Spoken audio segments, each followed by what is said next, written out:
ॐ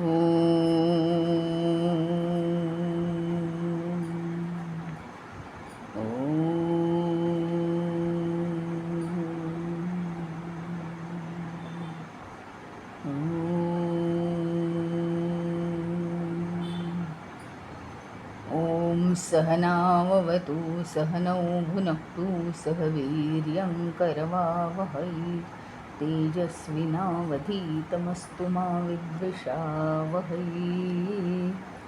ॐ शान्ति शान्ति शान्तिः। अखण्डमण्डलाकारं व्याप्तं येन चराचरं तत्पदं दर्शितं येन तस्मै श्रीगुरवे नमः। अज्ञानतिमिरान्धस्य ज्ञानाञ्जनशलाकया चक्षुरुन्मीलितं येन तस्मै श्रीगुरवे नमः। गुरुर्ब्रह्मा गुरुर्विष्णु गुरुर्देवो महेश्वरः गुरुरेव परं ब्रह्म तस्मै श्रीगुरवे नमः। स्थावरं जङ्गमं व्याप्तं यत्किञ्चित् सचराचरं तत्पदं दर्शितं येन तस्मै श्रीगुरवे नमः। चिन्मयं व्यापि यत्सर्वं त्रैलोक्यं सचराचरं तत्पदं दर्शितं येन तस्मै श्रीगुरवे नमः। त्वमेव माता च पिता त्वमेव बन्धुश्च सखा त्वमेव विद्या द्रविणं त्वमेव सर्वं मम देवदेव त्वमेव सर्वं मम देवदेव।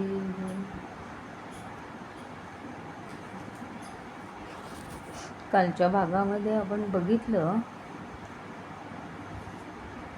की ज्यावेळी एखाद्या गोष्टीचं प्रतिबिंब पडतं तर प्रतिबिंब जर पाण्यामध्ये पडत असेल तर पाणी स्वच्छ आहे का गढूळ आहे, पाण्यावर तरंग उठले आहेत का पाणी स्थिर आहे, ह्याचा परिणाम मुळामध्ये प्रतिबिंब जरी हालतं, प्रतिबिंब जरी घाणेरडं दिसतं तरीसुद्धा मूळ वस्तू जशीच्या तशीच राहते, त्याच्या स्वरूपात कोणताही बदल होत नाही। हे आपण पाहिलंच इतके दिवस, परंतु काल एक ॲडिशनल गोष्ट बघितली की पाण्यावर तरंग उठतात म्हणून प्रतिबिंब हलल्यासारखं वाटतं, पण पाणी स्थिर झाल्यावर प्रतिबिंब स्थिरच असतं। ह्याचा अर्थ ज्याप्रमाणे मूळ वस्तूतही प्रतिबिंबाचा परिणाम होत नाही, मूळ वस्तूमध्येही परिणाम होत नाही, त्याप्रमाणे प्रतिबिंबावरही काहीही परिणाम होत नाही। ज्या पृष्ठभागामुळे प्रतिबिंब दिसतं त्या पृष्ठभागात बदल झाले तरीसुद्धा मूळ वस्तूतही परिणाम नाही आणि प्रतिबिंबातही परिणाम नाही। आपल्या परमतत्वाच्या व्यक्तीमध्ये उमटलेलं प्रतिबिंबाला हे कसं जोडलं होतं आपण, तर ही एक साधनेची पुढची स्टेप आहे की जरी बुद्धी ही काय असते, हे अंतःकरणामध्ये असते, त्यामुळे आत्मतत्वाचं प्रतिबिंब हे बुद्धीमध्ये पडून सुद्धा किंवा अंतःकरणामध्ये पडून सुद्धा ते अंतःकरण, मग अंतःकरण म्हणजे काय? तर फक्त बुद्धी नाही, तर मन सुद्धा आहेच ना, चित्त सुद्धा आहे ज्याच्यामध्ये वासना राहतात. मग कधी वासनांचा परिणाम, तर कधी मन चंचल होऊन जातं कमी जास्त परिस्थिती निर्माण झाली की.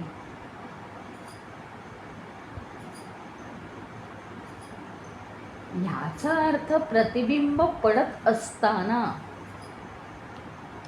मनामध्ये विचारांचे तरंग किंवा वासनांचा परिणाम होऊन निर्माण होणारे तरंग, ह्याचा परिणाम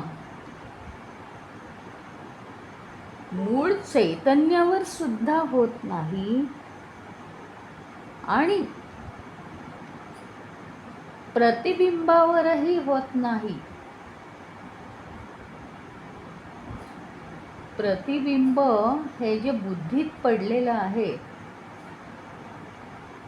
आपल्याला वाटतं परिणाम झाला म्हणजे आम्हाला दुःख भोगावी लागली, त्यामुळे आम्ही मागे पडलो, आम्हाला अपयश सोसावं लागलं, म्हणून आमचा विकास झाला नाही असं आपल्याला वाटतं. पण असं नाही आहे ते. तर काय आहे की आपण अंतःकरणाचा जो पृष्ठभाग परिवर्तनशील आहे, बदलत असतो. सगळ्यात महत्त्वाचा अंतःकरणाचा भाग कोणता बदलत असतो? तर मन. सारखे विचार त्यातले बदलत असतात आणि वासनांचे परिणाम असतात. शिवाय हा अहंकार काहीच होऊ देत नाही.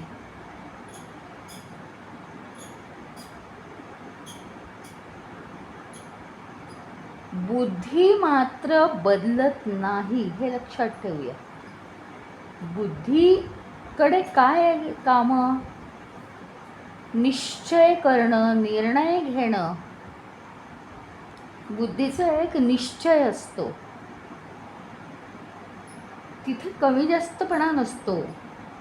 विवेक सांगते बुद्धी काय योग्य काय अयोग्य. जे काही चंचल आहे तो मनाचा भाग आहे,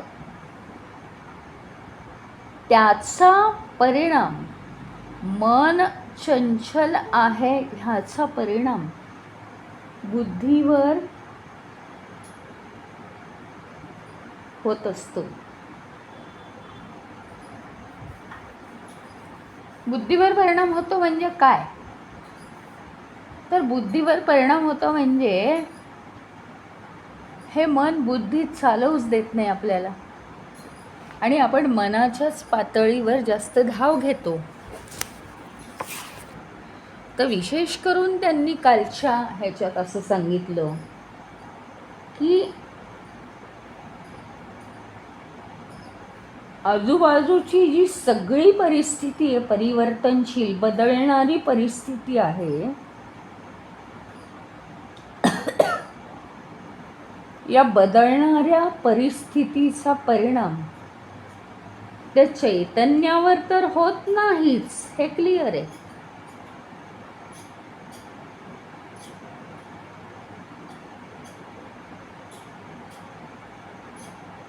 चैतन्यावर परिणाम होत नाहीच,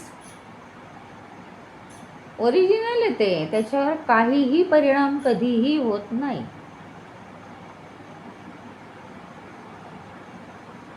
परिणाम कशावर होतो? आपण काल एक महत्त्वाचा मुद्दा मांडला की म्हणजे जर करता झालो, माझ्यामध्ये एक अहंकार आला की मी हे करतो, मी ते करतो, तर मी जर करता झालो तर मी भोगता होतोच होतो. हा आपण काल सिद्धांत बघितला. आणि मग त्याला सगळं चिकटतं. कर्माची फळं त्याला चिकटणारच ना, निश्चितच. कर्माची फळं चांगली असो वाईट असो ती त्याला चिकटणार आणि मग ती त्याला भोगावी लागणार.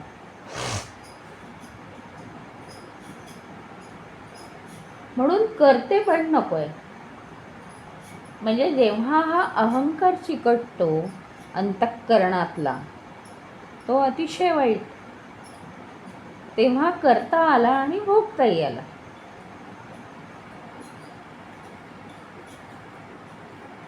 मग आपण काय केलं पाहिजे? सगळं जे केलं जातं आहे ते या इंद्रियांद्वारे केलं जातं आहे. या शरीराद्वारे सगळं साधलं जातं. करणारा मी कोणी नाही हे अंडरस्टँडिंग आधी आपल्याला आलं पाहिजे.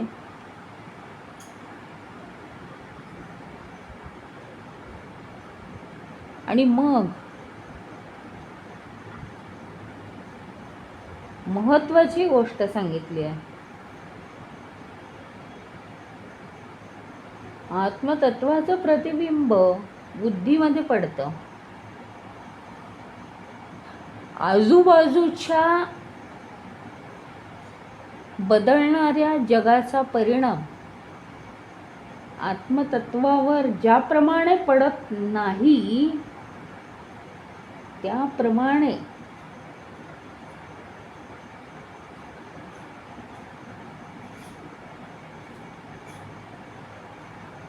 बुद्धीवरही आत्मतत्वाचा प्रभाव पडता कामा नाही.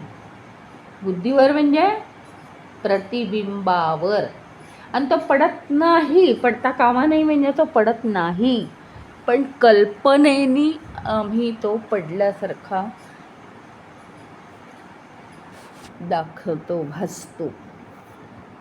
कारण फक्त या देहाला, या मनाला, मी म्हटलं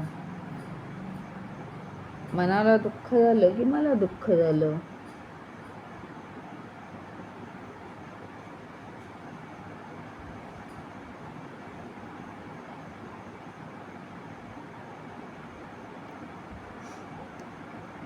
हा महत्वाचा साधनेचा भाग आहे.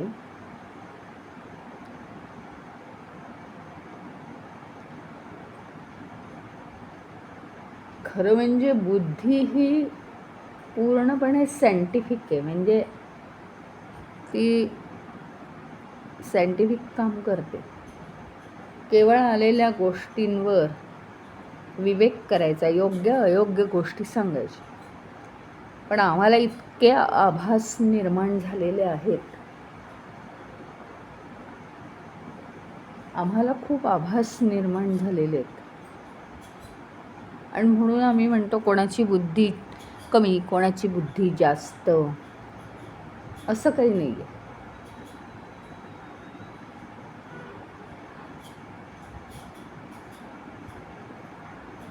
महत्त्वाचा मुद्दा हा आहे की ज्याप्रमाणे आत्मतत्वामध्ये काहीही परिणाम दिसून येत नाही या बदलणाऱ्या जगाचा, त्याप्रमाणे खरं म्हणजे बुद्धीमध्ये सुद्धा परिणाम दिसून येत नाही या बदलणाऱ्या जगाचा. आणि बुद्धीमध्ये परिणाम नाही, पृष्ठभाग बुद्धी आहे ना, चैतन्याचं प्रतिबिंब ज्याच्यामध्ये पडतं तो पृष्ठभाग काय आहे? बुद्धी आहे. बुद्धीमध्ये जर परिणाम होत नाही तर चैतन्याच्या प्रतिबिंबात सुद्धा नक्कीच परिणाम होत नाही. आणि अंतःकरण अंतःकरण घेतलं तर मनामध्ये परिणाम होतो, पण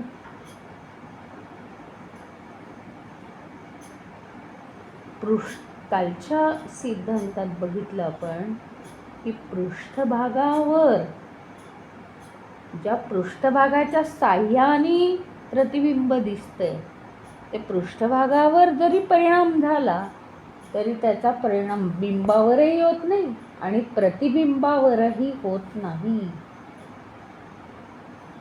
म्हणजे काय? म्हणजे मी अलिप्त राहायचंय थोडक्यात.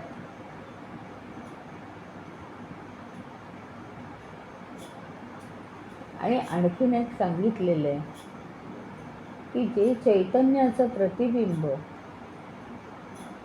संपूर्ण माणसाचं 100 वर्षाचं आयुष्य उत्तम रीतीने चालवू शकतं. प्रतिबिंब चालवतं जीवन.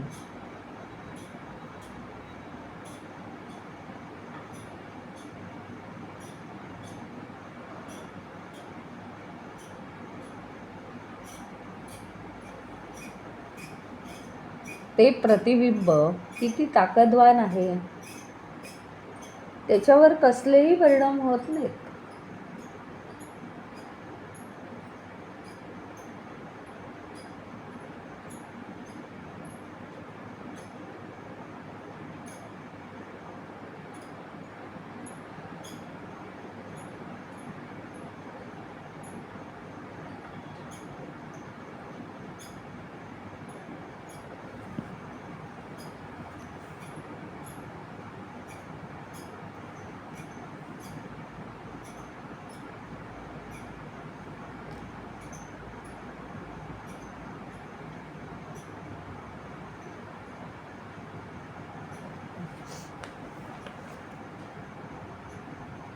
आणि म्हणून हस्तमलक सांगतात, घनच्छन्न दृष्टीर घनच्छन्न मर्कम, घनच्छन्न दृष्टीर दृष्टी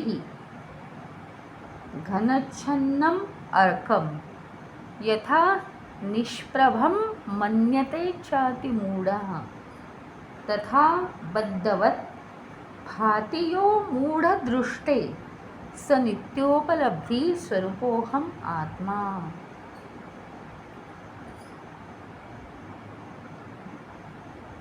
यथाच अतिमूढः, ज्यामुळे अत्यंत मूढ मनुष्य. म्हणजे काय? मूढ म्हणजे काय? दाजोबात आलंय ना मूढ. मूढ म्हणजे मूर्ख नाही, मूर्खपणाचा आव आणणारा. म्हणजे त्याला गोष्टी माहीत असतात. मूर्ख कसा असतो? अज्ञानी असतो.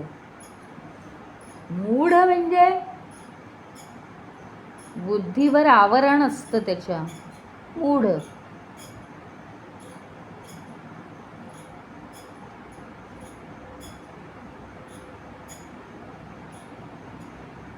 घनच्छन्न दृष्टी म्हणजे ज्याची दृष्टी घनदाट झाली आहे, आच्छादली आहे. कशामुळे? या जगामुळे, मायेमुळे. घनच्छन्नम अर्कम निष्प्रभम मन्यते. बापरे, इतकं सुंदर उदाहरण दिलेलं आहे. आमची जर दृष्टी या मायेमुळे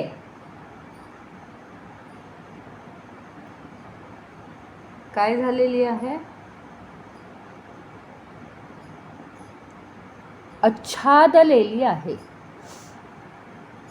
मायेमुळे आमच्या दृष्टीवर, आमच्या बुद्धीवर आवरण पडलेलं आहे.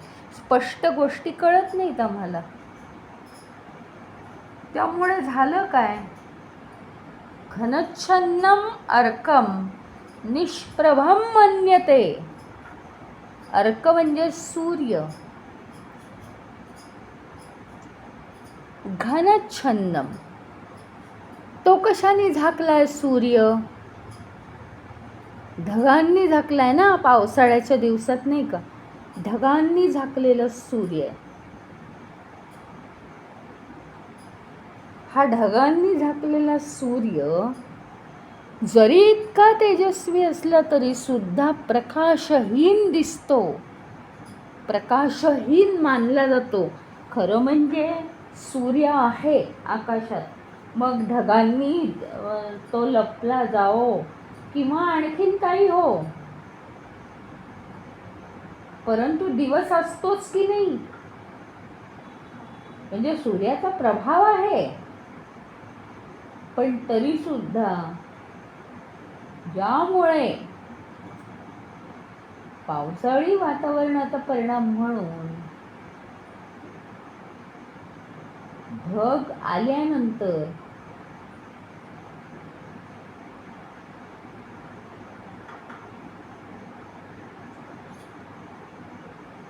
ढगांच्या आड तो सूर्य जातो आणि इतका तेजस्वी असलेला हा सूर्य शेवटी अतिशय मंद मंद होतो किंवा प्रकाशहीन झाल्यासारखा वाटतो.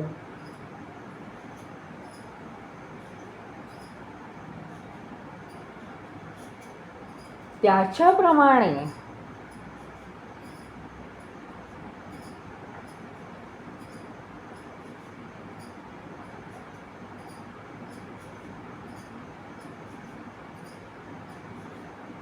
ही जी सुखदुःख आहेत जीवनामध्ये, सुखदुःख, यश अपयश,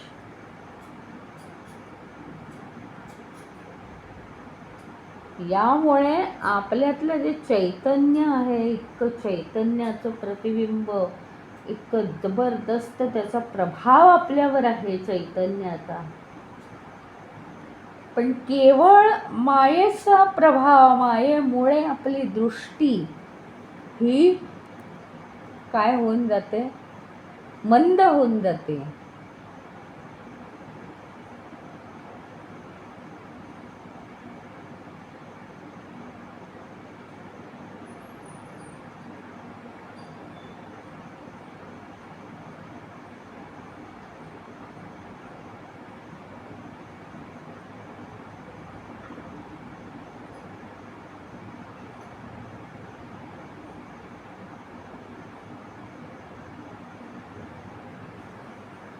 मायेमुळे आमची दृष्टी मंद होऊन जाते आणि इतकं प्रभावी असलेलं हे जे चैतन्य आहे, ह्याचा प्रभाव इतकं तेजस्वी असलेलं, आपण काल पाहिलं सूर्यापेक्षाही जास्त तेजस्वी, कारण सूर्यालाही प्रकाशित करतं ते आत्मतत्व आणि संपूर्ण जगाला व्यापून टाकतं. इतकी ज्याची महती आहे, ते सुद्धा आमच्यामधलं त्याची पॉवर निघून जाते. ते मंद मंद होतं, केवळ मायेचा प्रभाव आमच्यावर आहे म्हणून.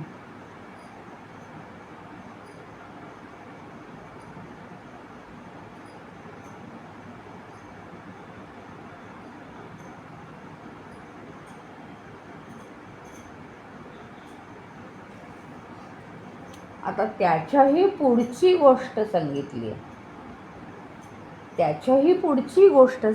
आहे, असा सखोल सखोल विचार, म्हणजे जो एक विचार आहे त्याच्या आजूबाजूचा सखोल विचार आपण करत राहिलं पाहिजे. हे या हस्तमलक स्तोत्राच्या पुस्तकातून आपल्याला खूप दिसतं. कारण कालचा सुद्धा पहिला जो विचार आहे तो मला अतिशय आवडला, की मूळ वस्तूवर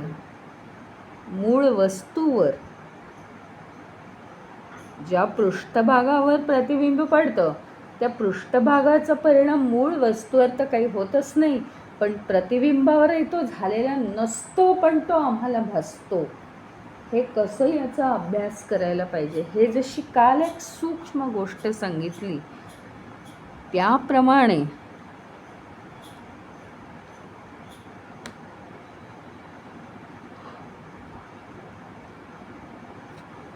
आज हे एक गोष्ट सांगितली आहे की ज्याप्रमाणे सूर्य ढगांनी झाकला जातो,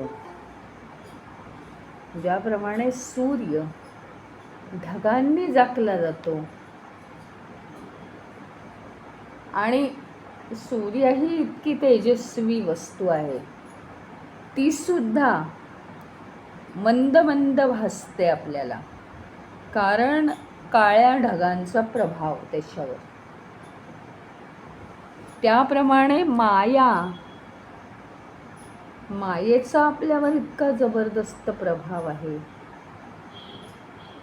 की जे अतिशय तेजस्वी चैतन्य आणि त्याचं प्रतिबिंब हे मंद मंद होत गेल्यासारखं वाटतं. हा मायेचा प्रभाव आहे त्याच्यावर.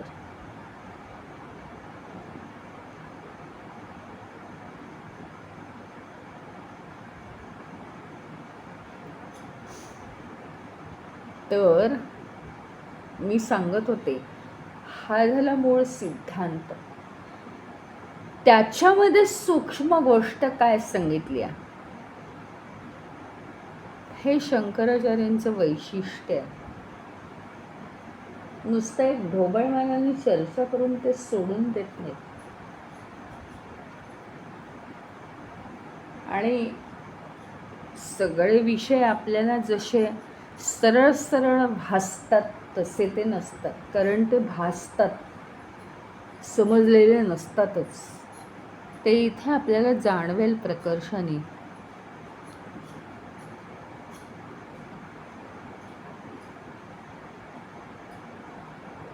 ढगांनी अतितेजस्वी सूर्य झाकला आहे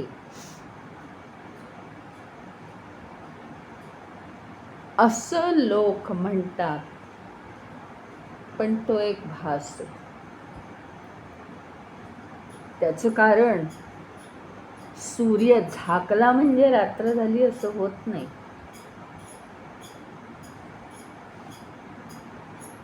तेजस्वी गोष्टींचं तेज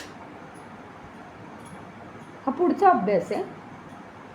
तेजस्वी गोष्टींचं तेज हे कधीही अतेजस्वी गोष्टींमुळे नष्ट होत नाही. मग काय येते? तोही एक भास आहे.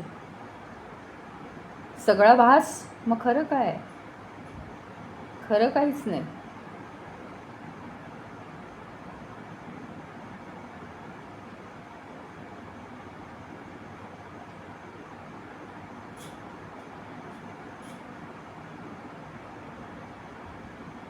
तेजस्वी जी वस्तू असते त्याचं तेज कमी झाल्यासारखं वाटतं, पण ते कधीही कमी झालेलं नसतं.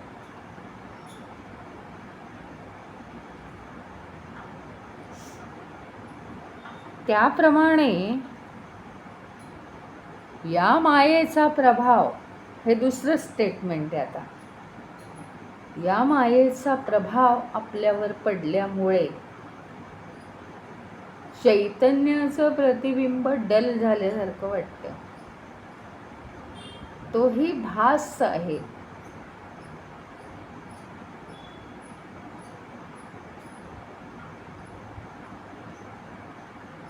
तोही एक भासच आहे. त्याचं कारण चैतन्याचं स्वतःचं असं जे तेज आहे ते कोणीही कमी करू शकत नाही. मग आता भास आहे तर मग काय करायचं?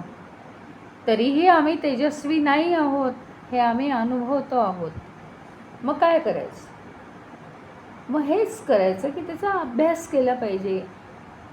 ती संकल्पना आपल्या मनातून पुसली गेली आहे, ती ठोस झाली पाहिजे की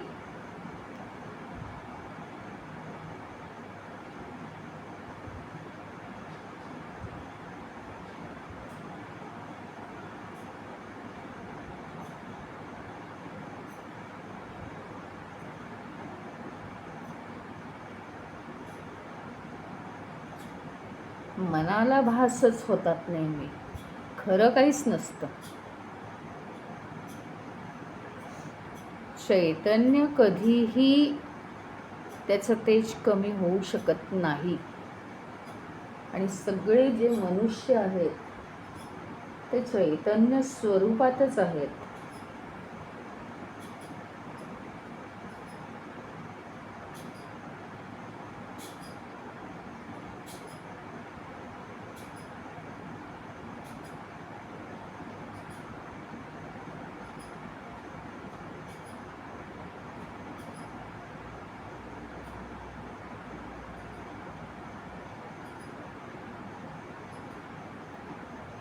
त्यामुळे हे जे मायेचा प्रभाव आहे आणि त्याच्यामुळे चैतन्याचं प्रतिबिंब हे मलिन झाल्यासारखं वाटतं, तसं काहीही नाही. त्याचं कारण त्यांनी सांगितलं ना.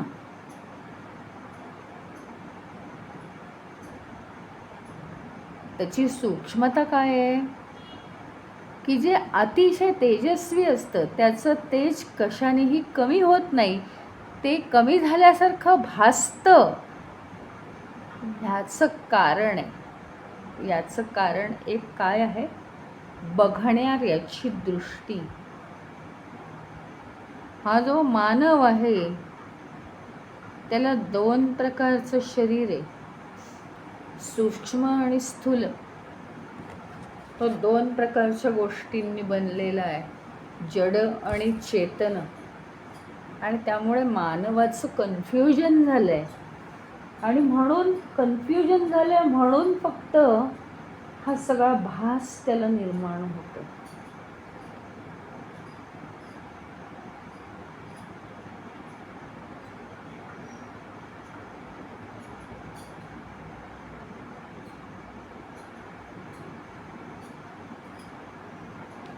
तसं खऱ्या अर्थाने तेजस्वी वस्तूमध्ये, तेजस्वितेमध्ये कधीही बदल होत नाही.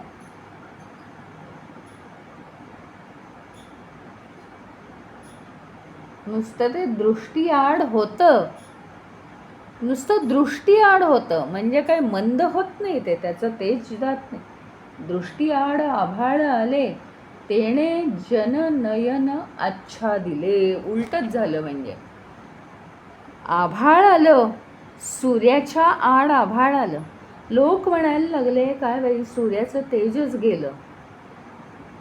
पण काय झालं माहितीये का, जन नयन आच्छादिले, लोकांच्या डोळ्यावरच आवरण आलं, लोकांच्या डोळ्यावर आवरण.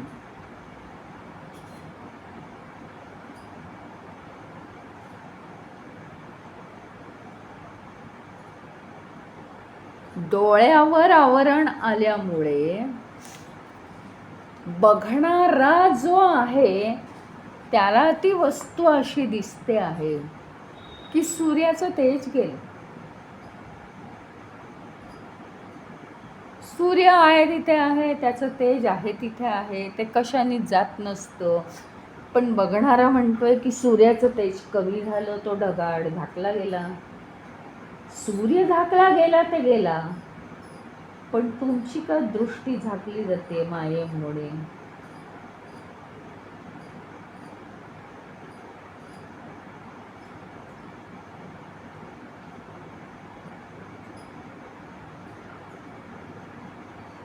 कारण दृष्टीमध्ये दोष निर्माण झाला.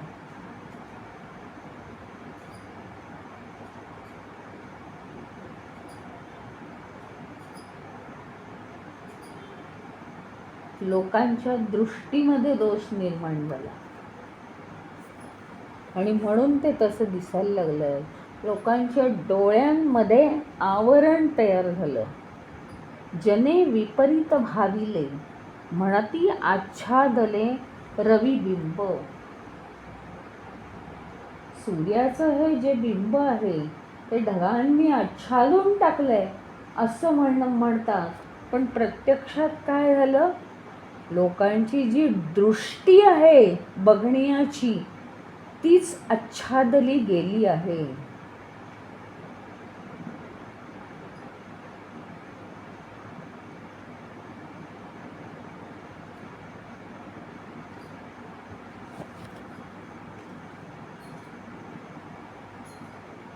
माझे ज्ञान अतिशय मोठे, तुझे ज्ञान केवळ खोटे. किती महत्वाची गोष्ट सांगितली आहे ना. हा सुद्धा एक भ्रमच आहे. मला खूप ज्ञान आहे, काही नाही, कुणाला काहीही म्हणू दे, पण माझं हे ते बरोबर आहे असं जे म्हणतात, मी जे अनुभवतोय ते खरं आहे, मी ग्रेट आहे, दुसऱ्याला काही वेळेस म्हणतो, पण काही वेळेस म्हणतही नाही आपण की दुसऱ्याचं हे चूक आहे. उलट म्हणतो हो हो तुमचं बरोबर आहे, पण मनातनं प्रतिमा काय होत असते की खरं म्हणजे दुसऱ्याचं चूक आहे आणि माझंच बरोबर आहे.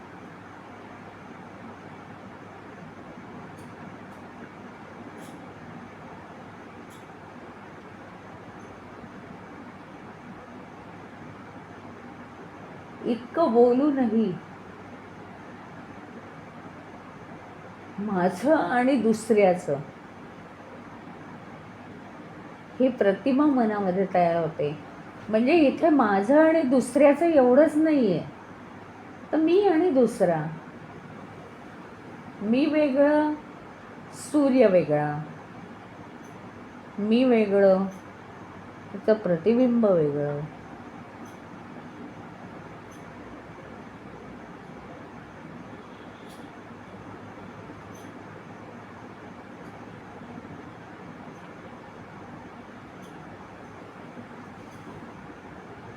जने विपरीत भाविले म्हणत्या आच्छादिले रवी कोळ.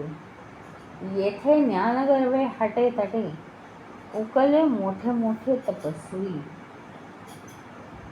आणि जेव्हा आपण असं म्हणतो माझं ज्ञान खूप मोठं आहे, तुझं ज्ञान लहान आहे, कमी आहे,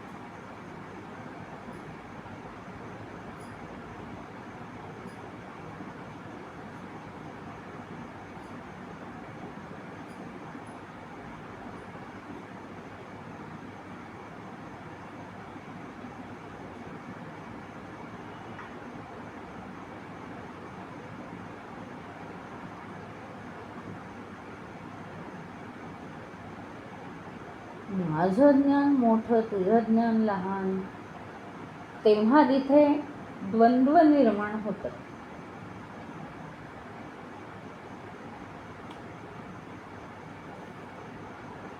आणि म्हणून आपल्याला हे असं जाणवतं, मी वेगळा दुसरा वेगळा.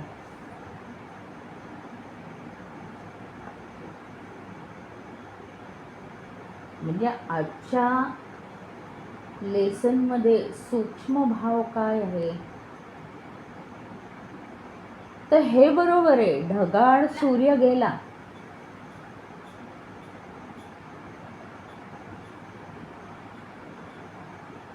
ढगा आड सूर्य गेला की सूर्याचं तेज आज नाही आहे का असं वाटतं. इथपर्यंत बरोबर आहे,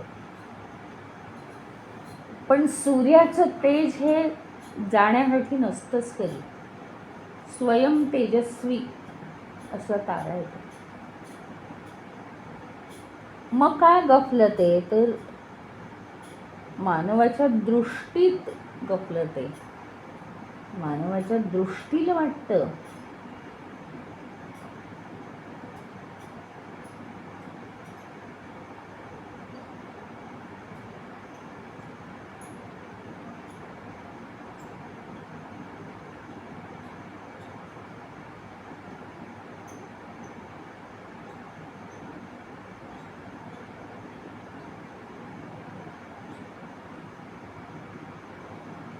त्याच्याप्रमाणे चैतन्याचं तेज हे सुद्धा मायेमुळे मंद झालंय असं वाटतं, पण ते मायेमुळे चैतन्याचं तेज कमी होऊ शकत नाही.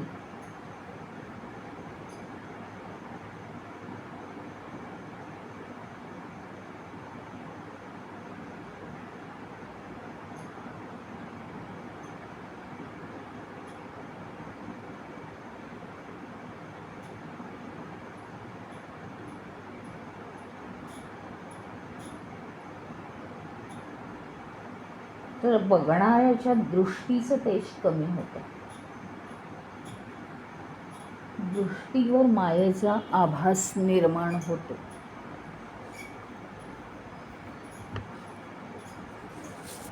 अतिशय वेगळ्या अंगाने हे हस्तमलक स्तोत्र चाललेलं आहे.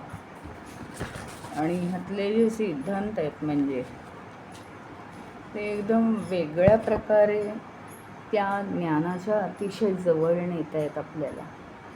नुसती एक ढोबळमानाने चर्चा नाही आहे, तर प्रत्येक मुद्द्याला एक मायन्यूट असा बारीकसा सूक्ष्म असा सत्यत्वाचा मुद्दा जोडलेला आहे. म्हणजे त्याच्यावर आपण काम करावं.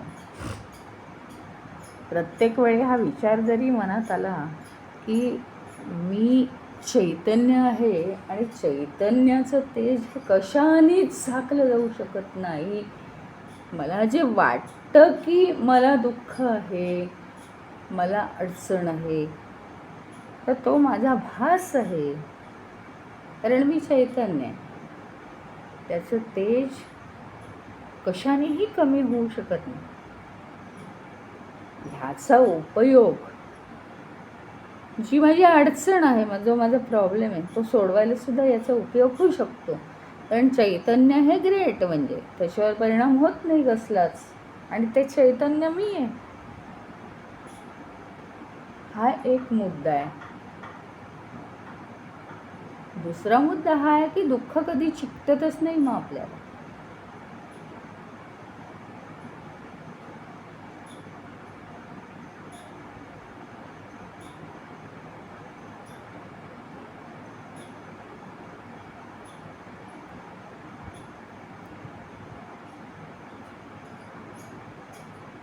ओम